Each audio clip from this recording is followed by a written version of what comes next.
الحمد لله رب العالمين والصلاة والسلام على رسوله الأمين وعلى آله وصحبه أجمعين أما بعد. آج ہم نے سورہ توبہ کا باقی ماندہ حصہ اور سورہ یونس کی تلاوت و سماعت کی ہے. سورہ توبہ کے اس حصے میں جس کو ہم نے تلاوت کی ہے، اللہ تبارک و تعالی نے غزوہ تبوک میں شریک نہ ہونے والے کچھ منافقین کا تذکرہ فرمایا ہے. نبی اکرم صلی اللہ علیہ وسلم کے پاس حاضر ہو کر کے یہ منافقین جو غزوہ تبوک میں شامل نہیں ہوئے، یہ جھوٹے بہانے پیش کرنے لگے. لیکن وہیں دوسری جانب تین ایسے پکے مسلمان اور پکے صحابہ تھے جن کے پاس کوئی بہانہ نہیں تھا، یعنی وہ منافق تو تھے نہیں کہ بہانہ پیش کرتے، پکے اور سچے مسلمان اور صحابی رسول تھے.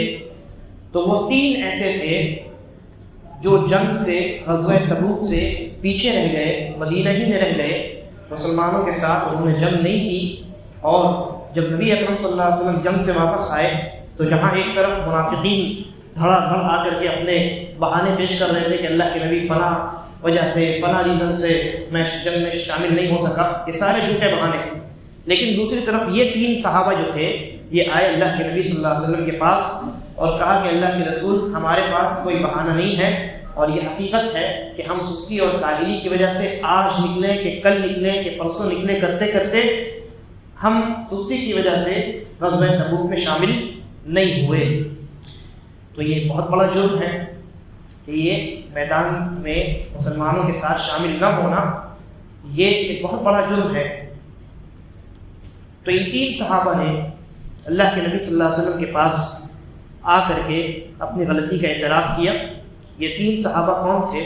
سب سے پہلے تھے حضرت کعب ابن مالک، دوسرے تھے ہلال ابن امیہ، اور تیسرے تھے حضرت مرارہ ابن ربیع رضی اللہ عنہم. جب ان تینوں نے اپنی غلطی کا اعتراف کیا تو نبی اکرم صلی اللہ علیہ وسلم نے کیا کیا؟ کیونکہ منافقین تو منافقین تھے، ان کا جو معاملہ ہے، جو انجام ہے یا ان کی جو سزا ہے وہ تو قیامت میں ان کو ملے گی. دنیا میں ان کو ڈھیل دے دی گئی تھی. لیکن یہ تین جو تھے یہ تو پکے صحابہ تھے، یہ پکے مومن تھے. چنانچہ اللہ تبارک و تعالیٰ کی جانب سے نبی اکرم صلی اللہ علیہ وسلم نے ان کو سزا دی. منافقین کو چھوڑ دیا، لیکن چونکہ مسلمان تھے چنانچہ ان کو سزا دی اور مدینہ میں اعلان کروا دیا کہ ان تین صحابہ کرام کا سوشلی بائیکاٹ کر دیا جائے. ٹوٹل کوئی صحابی نہ ان سے ملتا، نہ ان کو سلام کرتا، نہ ان کے سلام کا جواب دیتا، نہ ان سے گفتگو کرتا. حتیٰ کہ ان میں سے ایک کی بیوی بھی جدا ہو کر کے اپنے مائکے چلی گئی تھی نبی اکرم صلی اللہ علیہ وسلم کے حکم پر. یعنی جتنے مسلمان مدینے میں تھے ان تمام نے ان تینوں کا بائیکاٹ کر دیا اللہ کے نبی صلی اللہ علیہ وسلم کے حکم پر. اب یہ جو تین تھے انہیں مدینہ اتنی بڑی زمین بڑی تنگ نظر آنے لگی، کیونکہ کوئی نہ بات کرنے والا ہے، نہ سلام کا جواب دینے والا ہے، ہر ایک اپنی نظریں ہم سے پھیرنے والا ہے. حتیٰ کہ رسول اللہ صلی اللہ علیہ وسلم بھی بات نہیں کر رہے تھے. 50 دن تک یہ بائیکاٹ چلتا رہا. 50 دن کے بعد پھر اللہ تبارک و تعالیٰ نے سورہ توبہ میں آخر میں یہ آیات نازل فرمائی. کہا لقد تاب اللہ علی النبی والمہاجرین، یہ آیت ہے پھر وعلی الثلاثۃ الذین خلفوا کہ اللہ نے ان تینوں صحابہ کرام کی مغفرت فرما دی ہے، ان کے توبے کو قبول کر لیا ہے جو جنگ سے پیچھے رہ گئے تھے. تو جب یہ آیت نازل ہوئی، دیکھیے ایک طرف تو یہ تین صحابہ تھے، ان کی زندگی بڑی مشکل اور اجیرن ہو گئی تھی، کوئی ان سے بات کرنے والا نہیں، گفتگو کرنے والا نہیں، اور یعنی ان کے ساتھ کوئی معاملات کرنے والا نہیں. دوسری طرف جو صحابہ تھے وہ بھی مومن تھے اور یہ بھی مومن تھے. ان سے ایک جرم ہوا تھا لیکن تھے تو مومن، نہ تھے مومن. چنانچہ جہاں ان کے دل میں تکلیف تھی وہیں تمام صحابہ کرام کے دلوں میں بھی تکلیف تھی. وہ بھی بے چین ہو رہے تھے کہ کب اللہ ان کی توبہ قبول کرے گا.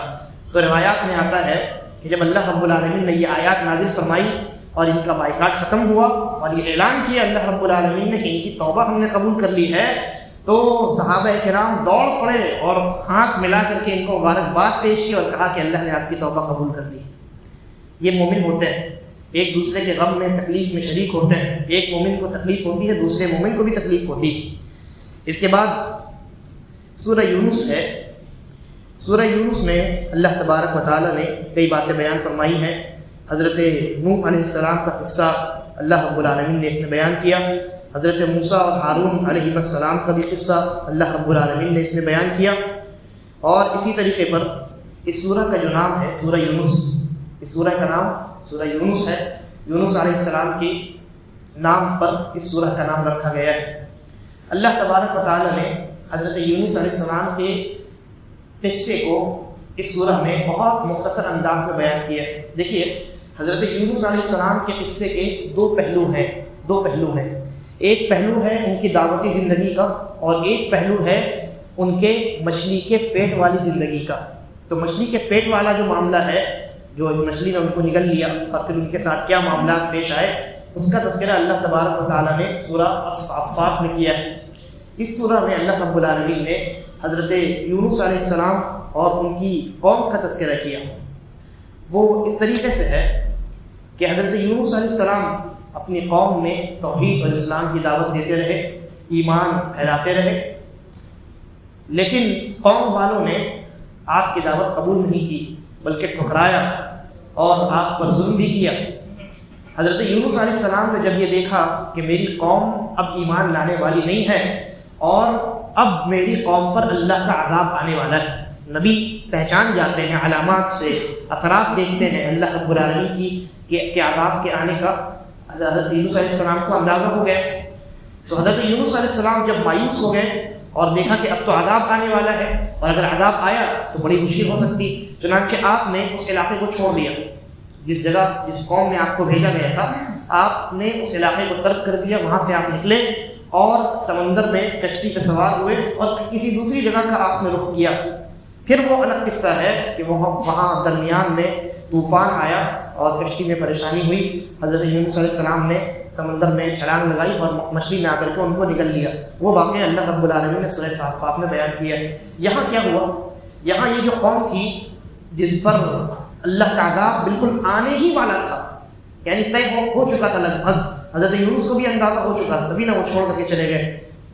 لیکن جب ان کو خود قوم والوں کو اپنی غلطی کا احساس ہوا کہ نبی جو بھیجے گئے تھے وہ بھی چھوڑ کر کے چلے گئے ہیں اور اپنی غلطی کو انہوں نے دیکھا، محسوس ہوا، اللہ نے توفیق دی، تو سارے لوگ جو تھے قوم والے سب صحرا میں نکل گئے اور رونے اور گڑگڑانے لگے اور اللہ کے سامنے یعنی آہ و بکا کرنے لگے اور اپنے گناہوں کی معافی مانگنے لگے اور رجوع کرنے لگے. اللہ تبارک و تعالیٰ نے ان کی توبہ کو قبول کر لیا. ان پر تو عذاب آنے والا تھا، ہے نا، لیکن اللہ تبارک و تعالیٰ نے پھر ان کی توبہ کی وجہ سے اس عذاب کو ٹال دیا اور یہ قوم دوبارہ یعنی اپنی صحیح حالت پر آ گئی اور یہ قوم مسلمان قرار پائی. تو یہ سورہ یونس ہے. اس کے علاوہ اللہ تبارک و تعالیٰ نے جیسے کہ میں نے کہا اس میں حضرت نوح علیہ السلام کا قصہ بھی بیان کیا ہے، حضرت موسیٰ اور ہارون علیہ السلام کا قصہ بھی بیان کیا ہے. اور حضرت ہارون اور موسیٰ علیہ السلام کے بارے میں اللہ تبارک و تعالیٰ نے فرمایا کہ ہم نے ان کو فرعون کی جانب بھیجا. فرعون نے ان کی نشانیوں کو دیکھ کر کے کہا کہ یہ تو جادو ہے، اور پھر اس کے بعد فرعون نے جادوگروں کو بلایا. پھر حضرت موسیٰ اور جادوگروں کا مقابلہ ہوا اور اللہ تبارک و تعالیٰ نے حق اور باطل کو واضح کر دیا. چنانچہ حضرت موسیٰ علیہ السلام کی حقانیت لوگوں پر واضح ہو گئی. اس کے بعد اللہ رب العالمین نے حضرت موسیٰ علیہ السلام کو حکم دیا کہ اب آپ یہاں سے نکل جائیے، اپنی قوم کو لے کر کے نکل جائیے. تو حضرت موسیٰ علیہ السلام پھر وہاں سے اپنی قوم کو لے کر کے نکل گئے. حضرت موسیٰ علیہ السلام کا قصہ اللہ تبارک و تعالیٰ نے قرآن مجید میں بہت جگہ بیان کیا ہے اور ہر جگہ کسی نہ کسی پہلو کو اللہ رب العالمین نے واضح کیا ہے. یہاں اس پہلو کو اللہ نے مختصر انداز میں واضح کیا ہے. پھر ہم آگے دیکھیں گے قرآن مجید کی اگلی آیتوں میں اللہ رب العالمین نے حضرت موسیٰ اور فرعون کے درمیان جو مکالمہ ہوا اس کو اللہ نے بیان کیا ہے، اور حضرت موسیٰ علیہ السلام کے بچپن کا جو قصہ ہے اس کو بھی اللہ تبارک و تعالیٰ نے اگلی آیتوں میں اور اگلی صورتوں میں بیان کیا ہے. اللہ تبارک و تعالیٰ سے دعا ہے کہ وہ ہمیں صحیح سمجھ کی توفیق عطا فرمائے.